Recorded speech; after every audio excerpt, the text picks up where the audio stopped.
अस्सलाम वालेकुम, this is me Zoya Khan. तो जी ये कल सुबह का टाइम था और उठते ही पहले मैंने जो नई बच्ची आई है मेरे पास उससे मैंने मसाज करवा लिया, क्योंकि मैंने शावर लेना था। जब तक मैं ऑयलिंग ना करूँ सर पे तो मेरे बाल जो है वो बहुत ड्राई से होते हैं। बचपन से ही अम्मी ने आदत डाली हुई है हेयर ऑयल लगाने की, तो अगर 1-2 वीक स्किप हो जाए तो बाल बहुत ड्राई हो जाते हैं। मेरी सिस्टर का भी यही हाल होता है और मेरा भी। मेरी सिस्टर का भी यही था कि उसने जब केराटिन करा ली थी ना, तो उसके बाद केराटिन एक्सटेंसो कराई थी, तो उसके बाद क्या उसने ऑयलिंग नहीं की, तो उसका रिज़ल्ट ये है कि अब सारे आधे से ज़्यादा बाल जो है ना उसके झड़ गए। तो मैं ये मिस्टेक नहीं करना चाह रही। केराटिन मैंने करवाई हुई, रिबॉन्डिंग और केराटिन करवाई थी। रिबॉन्डिंग करवाई थी मैंने 9-10 साल पहले, और केराटिन अभी 1.5-2 साल पहले मैंने कराई थी। तो उसके बाद तो मैं और ही ज़्यादा बालों की केयर करने लगी हूँ। खैर केराटिन रिबॉन्डिंग वाले बाल तो कट गए, ये अब जो भी नज़र आते हैं आपको ये मेरे अपने ही हैं। उसके बाद मैंने शावर लेके बाल ड्राई करवा के हम निकल गए ग्रोसरीज करने के लिए।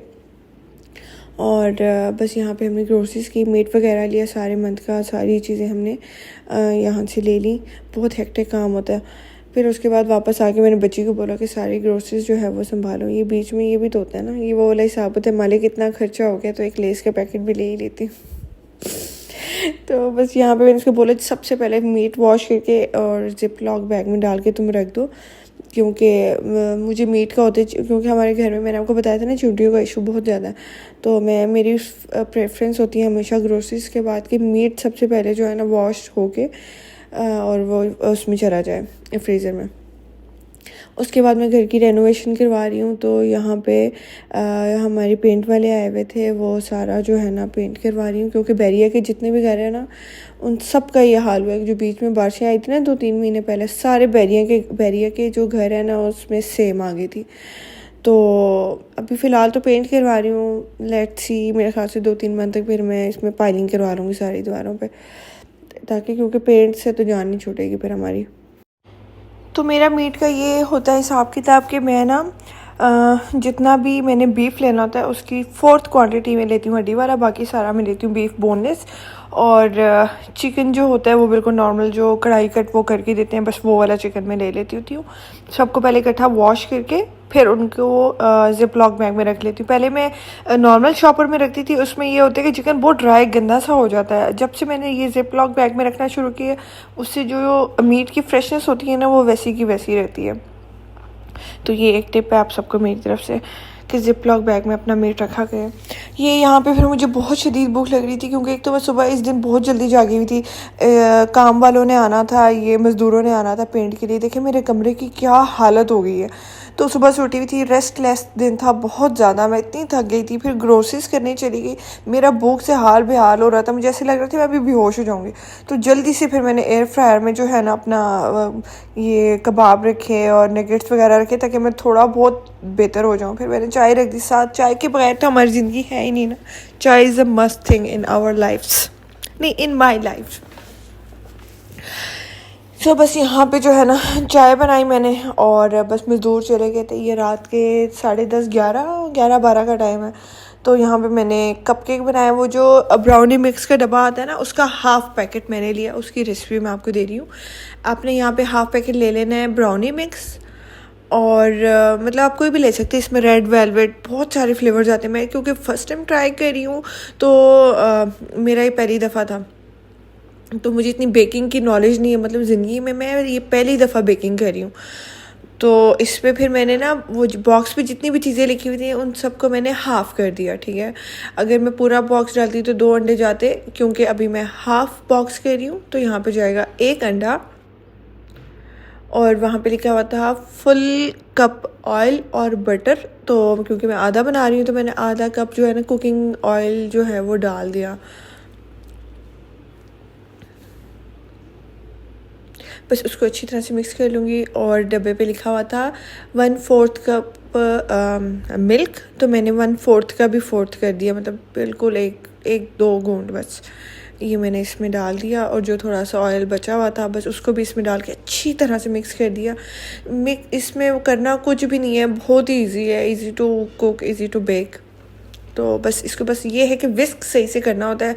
ऐसे ना हो कि आपका कप केक को जो है आप बाइट लें तो अंडे की जर्दी मुंह में आ जाए। तो इसलिए इसको अच्छी तरह से विस्क करना होता है। विक्स कहने लगी थी मैं। यार एयर फ्रायर से इतनी मुझे कोई सहूलत हो गई है, और मेरी स्किन अब मतलब भाई 1 हफ़्ता हुआ होगा एयर फ्रायर आया हुआ है। कुछ भी मैंने खाना पीना होता है ना, तो मैं क्या करती हूँ, एयर फ्रायर में डाल देती हूँ, और मैं फ्राइज़ हो गए, नगेट्स, कुछ भी, तो उससे ये होता है कि तो मुझे हैवी फील नहीं होता, ना हार्ट बर्न होता है, ना वो एसिडिटी होती है, और मेरी स्किन खुद ब खुद ठीक होती जा रही है। वरना मेरी स्किन जो है ना, वो पिंपल से बढ़ती जा रही थी। तो मुझे तो बहुत फ़ायदा हुआ, और अब मैं बेकिंग भी कर सकती हूँ। मुझे शौक बहुत था, मैं जब देखती थी ना, मुझे बहुत शौक था। तो एज अ बिगिनर मेरे लिए ठीक है, मैंने 4 कपकेक्स बनाने, तो उसके लिए तो मेरे पास ये ठीक है। जब मैं बहुत बेकिंग मुझे सही वाली आ जाएगी, फिर मैं बड़ा ओवन भी ले लूँगी।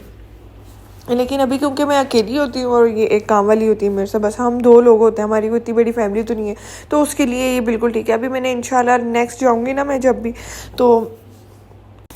तो मैं पिज़्ज़ा पैन्स जो है वो लेके आऊँगी। पिज़्ज़ा पैन इसलिए क्योंकि उसकी वो ताकि राउंड राउंड रहे ना, तो मैं वो लेके आऊँगी, उस पर पिज़्ज़ा भी बनाया करूँगी। मुझे बेकिंग का देख के शौक बहुत होता था कि बहुत मज़े की लगती है मुझे ना।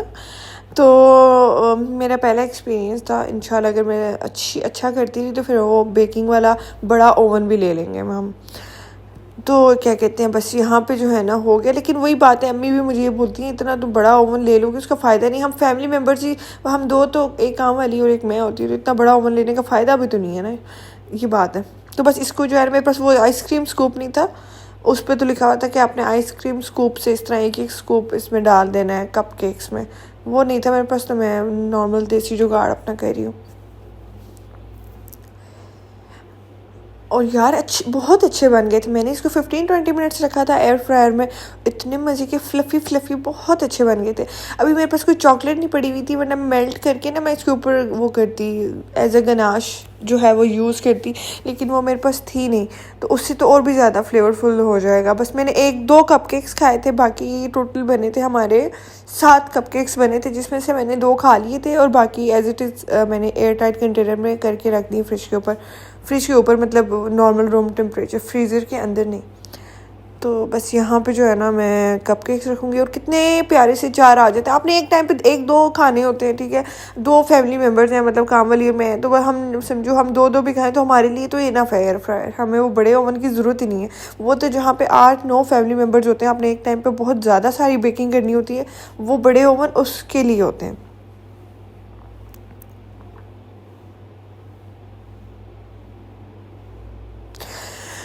बस यहाँ पे मैं फिर एयर फ्रायर को ऑन करके, तो मैंने जो है बस इसको ऑन करके 15 मिनट दिए थे। 15 मिनट में बहुत अच्छे से बेक हो गए थे।